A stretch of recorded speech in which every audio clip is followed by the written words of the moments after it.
जय कन्हैया लाल की, हाथी घोड़ा पाल की। प्रिय भक्तजनों, आपका अपने YouTube चैनल में स्वागत है। जन्माष्टमी के पावन अवसर पर हम जन्माष्टमी की कथा का पाठ करेंगे। उसकी पूजा किस प्रकार से करनी है और किन नियमों का पालन करना है। सुबह प्रातः आप जल्दी उठकर स्नान आदि कर लें और रात 12 बजे से पहले पूजन स्थान पर बैठ जाएं और तैयारी पूरी करें। भगवान श्री कृष्ण को दूध और गंगा जल से स्नान कराएं और उनको नए वस्त्र पहनाएं। इसके बाद उन्हें मोरपंख, बांसुरी, मुकुट, चंदन, वैजयंती माला, तुलसी दल आदि से सजाएं और उनकी पूजा करें। जन्माष्टमी के दिन व्रती को लक्ष्मी नारायण को कमल से सजाना चाहिए। श्री कृष्ण को फल, दही, दूध, चरना अमृत का भोग लगाएं। पानी में तुलसी की पत्ती डालकर सेवन करना काफ़ी फलदायी माना जाता है। नंद गोपाल को पंचा अमृत से स्नान कराएं और फिर उसको प्रसाद ग्रहण करें। जन्माष्टमी में पूजा करने के समय आपका मुख पूर्व दिशा की तरफ होना चाहिए। व्रती अपने व्रत का पालन मध्य रात्रि की पूजा पर कर सकता है। चलो शुरू करते हैं जन्माष्टमी की कथा का।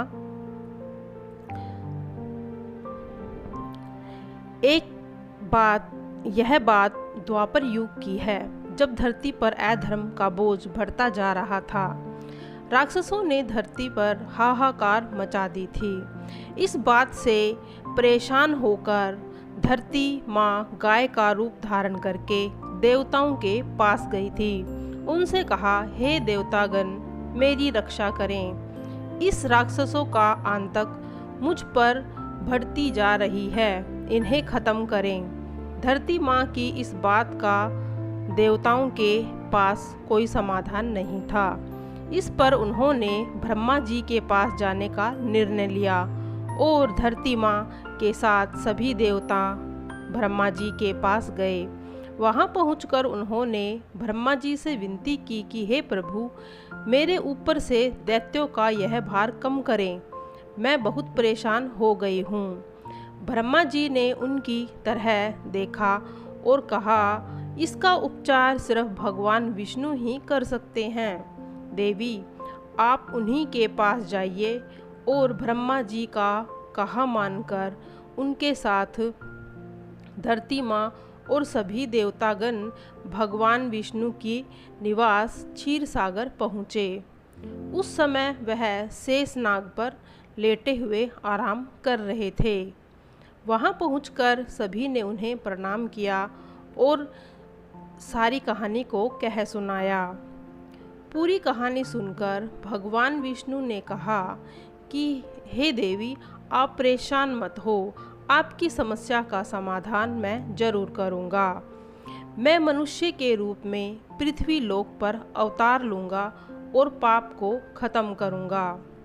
उनकी यह बात सुनकर धरती माँ खुशी खुशी वहाँ से चली गई। इधर मथुरा में राजा उग्रसेन राज किया करते थे। वे बहुत दयालु थे, उनका दिल बहुत ही बड़ा था। लेकिन उनका बेटा कंस बहुत अत्याचारी और लालची था। वह प्रजा पर बहुत कष्ट करता था। उसे राजगद्दी का बहुत मोह था। एक दिन कंस अपने बल से राजा उग्रसेन को सिंहासन से उतारकर उन्हें जेल में डाल दिया और खुद राजा बन गया। लेकिन कंस अपनी बहन देवकी से बहुत प्यार करता था। एक दिन देवकी की शादी राजा सूरसेन के पुत्र वासुदेव के साथ करवा दी। शादी के बाद जब कंस देवकी की विदाई करने लगा, तभी आकाशवाणी हुई कि देवकी की 8वीं संतान उसका वध करेगी। इतना सुनते ही कंस के पैरों के तले से जमीन खिसक गई और वह बहुत डर गया और उसने देवकी और वासुदेव को जेल में डाल दिया।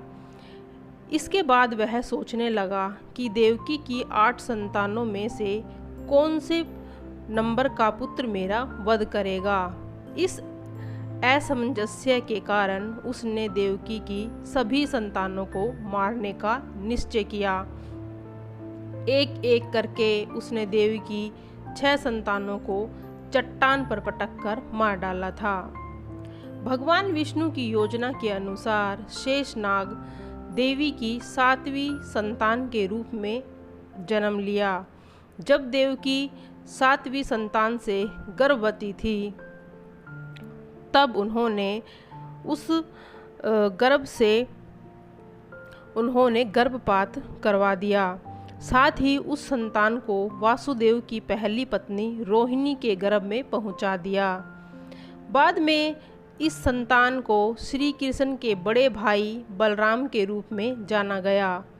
इसके बाद भाद्रपद के कृष्ण पक्ष की अष्टमी को रोहिणी नक्षत्र में देवकी की 8वीं संतान ने जन्म लिया। उसके जन्म लेते ही सारे सैनिक अपने आप सो गए।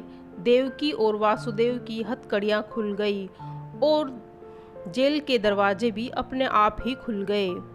उन दोनों को कुछ समझ में नहीं आ रहा था कि वह क्या हुआ। तभी आकाशवाणी हुई कि इस पुत्र को गोकुल में नंद बाबा के यहाँ छोड़ आओ। उन्होंने ठीक वैसा ही किया। उन्होंने टोकरी में श्री कृष्ण को लेटाया और यमुना के पार गोकुल में छोड़कर आ गए। वहाँ पालने में सोई बेटी को अपने साथ जेल में ले आए। वासुदेव के वापस आने के बाद सब कुछ पहले जैसे ही हो गया। हथकड़ियाँ और जेल के दरवाजे वापस लग गए और पहरेदार होश में आ गए। होश में आते ही सैनिकों ने देवकी की 8वीं संतान की खबर जाकर कंस को दी। कंस दौड़ता हुआ जेल में आया और देवकी की गोद से उसकी संतान को छीन लिया। इसके बाद जैसे ही कंस ने उसे मारने के लिए अपना हाथ उठाया, वह उसके हाथ से छूटकर हवा में उड़ गई और बोली, हे दुष्ट कंस, मैं योग माया हूँ। तुझे मारने के लिए भगवान ने गोकुल में अवतार ले लिया है। अब तेरी मृत्यु निश्चित ही है। अब तेरा अंत निश्चित है। इसके बाद श्री कृष्ण को मारने के लिए कंस ने कई राक्षसों को गोकुल में भेजा, लेकिन कोई उनका बाल भी बांका नहीं कर पाया था।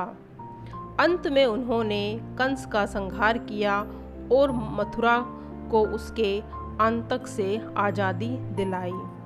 धन्यवाद।